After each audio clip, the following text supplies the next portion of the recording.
My name is Sheena with the Way of Namaste, and today I wanted to come on and share a Celtic Cross tarot reading. We just entered Gene Key 31. This is the shadow of arrogance, the gift of leadership, and the divine essence of humility. If it feels in alignment, I invite us into this moment of pause together, softening our eyes or closing down our eyes completely if that's available for us. And just bringing more conscious awareness on our breath. Maybe even sitting up a little bit taller, allowing that energy to travel up and down the spine a little bit more freely. And then on this next inhale, setting the intention that this energy goes all the way to the base of the pelvic floor. And as you feel the chest expanding, just inviting in a pause, a moment before the inhale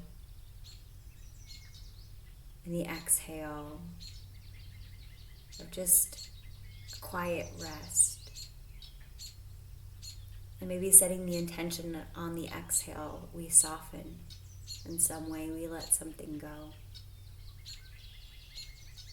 And doing that just a couple more times in your own breath, in your own rhythm, breathing deeply, inhaling in through the nose.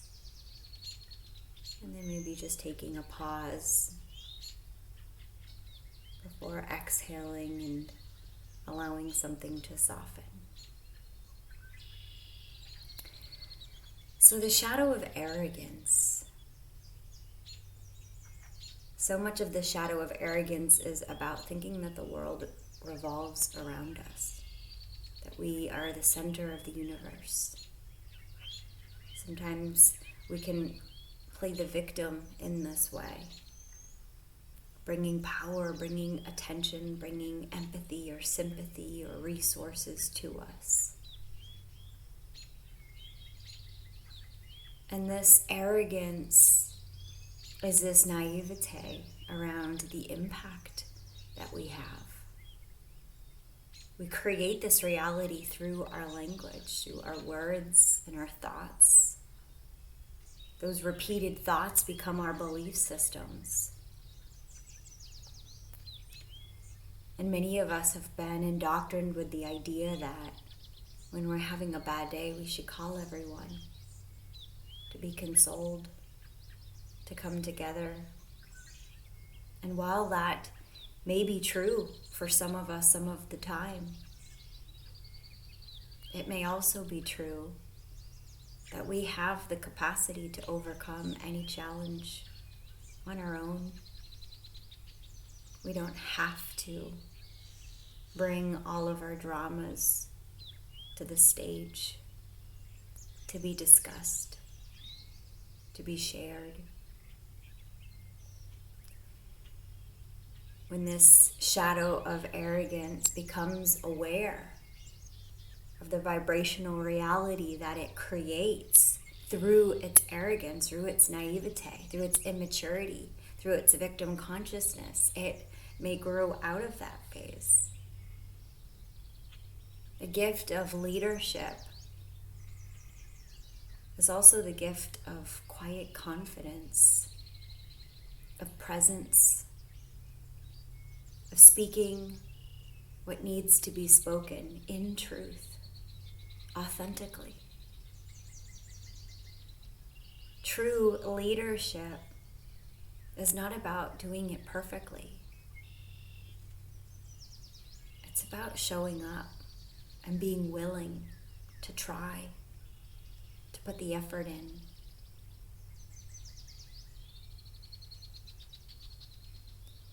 This divine expression of humility, the acidic nature of this gene key, is about having the grace to give everyone the benefit of the doubt, to imagine that everybody is doing the best that they can with the tools that they have.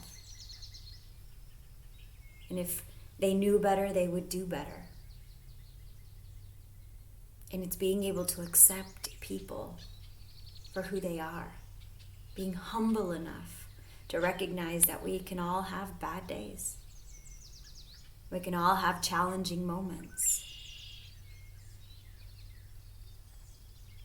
And we don't have to make it the center of the universe. But sometimes just simply authentically being with what is without needing to change it or cause a bigger impact around it.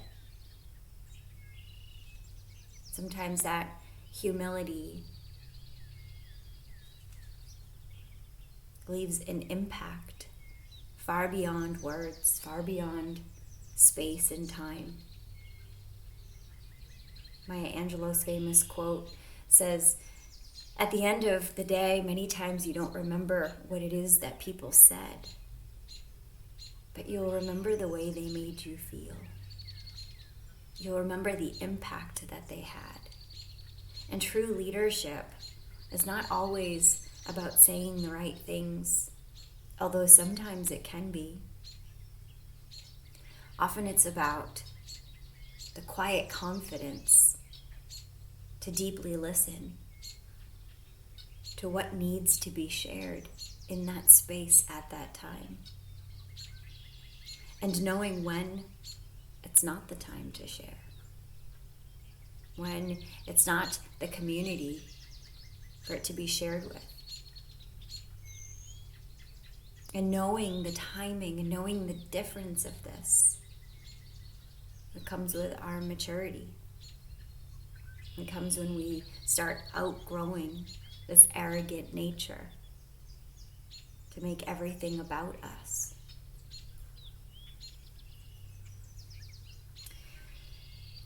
So let's dive into this collective Celtic Cross tarot reading. This path of humility in leadership.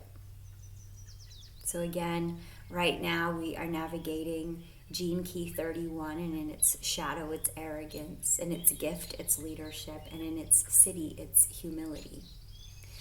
So in this reading we begin with the heart of the matter, and it's the Six of Wands. So this week begins with recognition. It might be public, internal, or symbolic. But there's a sense of victory, of having overcome something, but also a subtle invitation to check. Where am I receiving applause? And is it for the right reasons? Or did I drum up a story somewhere? So in the shadow of Gene Key 31, this could be the seduction of power or validation. And in the gift, this card reminds us that true leadership uplifts the collective, not just the self. So the alchemy of our own lived-in experience can often be the medicine for someone else. Our challenge this week is the Seven of Pentacles. So this challenge lies in patience. We might want our results to come faster or to see the fruits of our labor now. But Spirit asks, can you tend the garden with humility, even when no one is watching? This is about sustainable leadership. It's cultivated slowly over time. Who are you when no one is looking? This is the time of the new moon, and when we plant the seeds, it's not the day that we expect to eat the fruit. So how patient can we be with the process? And how diligent can we be in making sure that that seed has enough sunlight and enough nourishment, enough water? So where we're coming from the past, this is the Ace of Wands, and this is a recent burst of inspiration, a spark of purpose, or a calling into action. This fire may have catalyzed your current path, but the challenge now is to ground that initial excitement into long-term devoted practice. So what would it look like if this thing that you're so excited about right now, you spend an hour for the next 40 days being in devotion to it, whatever it is, but tending to the fire, allowing it to grow over time. What we're conscious of right now is the Nine of Cups. So on the surface, there's a sense of contentment, maybe even fulfillment. You might even feel like you've made it in some area. Yet the Nine of Cups can also sometimes be self-satisfaction that isn't shared. So leadership in its highest form reminds us that joy is amplified when it's offered as a blessing to others, not when it's hoarded. That feeling of true satiation that we feel is often at the other side of holding space, of gathering people together, of serving, of sharing in a way that was true. What's coming up for us in the future is the Ten of Swords. So there's a necessary ego death approaching. This is the Leo new moon right now. So something, maybe even an outdated identity, a role, or a belief is asking to be surrendered at this time. And this is an invitation to see this not as a punishment, but as a purification. When we think through the lens of Gene Key 31, this is the crucifixion of arrogance. This is the letting go of needing to be someone so that you can truly serve. Well, when I have the coaching certificate, then I can start coaching. When I have the degree, then I can start teaching. When I have the children, then I can start mothering. When I have the romantic relationship, then I can start loving. So what we're unconscious of right now is the Seven of Cups. So there might be some confusion or illusion lurking beneath the surface. Multiple options or narratives are clouding your clarity right now. So this is the part of you that's still tempted by superficial power or recognition. Remember, this is Leo season. Leo is the part of us that wants to be seen, witnessed, mirrored, reflected, in order that it leaves an impact. But the humility of this gene key teaches us that not all paths are equal. Not everyone is here to be a leader. So when we choose the path for us that's aligned with our truth, not with illusion, we become a leader by living in our authenticity.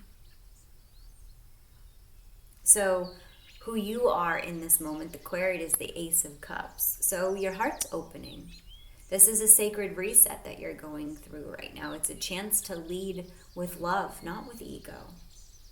The overflowing cup suggests a readiness to pour into others from a place of emotional authenticity and spiritual alignment. You can't teach someone what you haven't already experienced yourself. So what if this Earth School curriculum is about growing the muscle of empathy? And wouldn't that mean that you would be experiencing moments that you'd have to have compassion for yourself? So that if another person was experiencing those moments, you could then turn into that empathy. That resonance of, I know what that's like. I've been there. And when you can relate to people and their experience, this is how people can be witnessed, how they can feel seen. And this is how they heal. This is how miracles happen. By somebody who's willing to say, hey, me too. Hey, I understand. Let's talk about it. Our environment is the moon. So things around us might feel a little bit murky right now. There may be people that are projecting or hiding truths, or they are uncertain themselves. This card suggests a collective fog, and it calls for intuitive leadership. So right now you're being asked to lead not by controlling the environment, but by becoming a lighthouse within it. So if the moon is not out there shining, how can you be the light? especially if you see beyond the distortion of the illusions.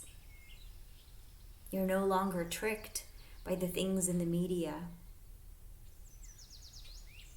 So you can actually hold down more truth than someone else. And that might be the gift that you're here to bring right now, is a regulated nervous system that hasn't gotten all dysregulated because it's been watching the news, reading the newspaper, listening to the sob stories of everyone in the neighborhood. So our hopes and fears right now is the Four of Swords. You might feel called to be resting more. And you might also fear where there's a judgment around that. What happens if you become so inactive? Will you ever want to get up again? You may worry that taking a step back is weakness. But this gene key reminds us that humility is often hidden right there in the pause. Silence, integration, and retreat can be part of your sacred leadership path. Sometimes we can be so much more productive after taking a day or two off, after doing nothing, but becoming inspired again. So our outcome this week is the Queen of Wands. You emerge with radiance and magnetism and rooted in authenticity. So this queen doesn't demand attention. She attracts it by embodying her truth. She leads by being fully herself. And this is the gift of Gene Key 31 in its most embodied form. It's humble, it's magnetic, and it's fiercely heart-led leadership. So this week's journey is an invitation to step back from performance and into presence. And let go of trying to be the one. And instead, what would it be like to become a vessel for divine service? Recognizing that true leadership is not about leading others. It's about being led by something greater. When we practice the art of listening so deeply and seeing so clearly, then the universe will conspire to use us as a vessel. Because we are the universe experiencing itself. And when we can translate that language, the universe will give us more to write about, more to share about, more to speak on, more to sing, more to authentically express with others.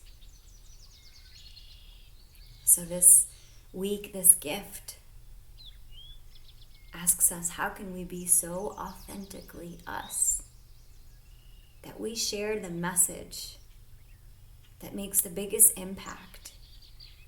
Recognizing that if we only got one line in the great myth, in the great story,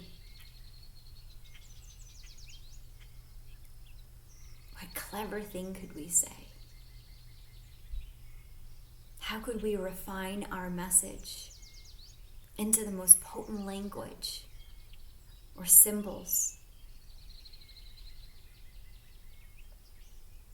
How can you strip your message back to its most refined quality? What are you here to share? What if it's simply love? What if you are here as love, reflecting love, expressing love, emanating love? And what if anything else was simply part of the illusion? I'm sending you so much love. Namaste.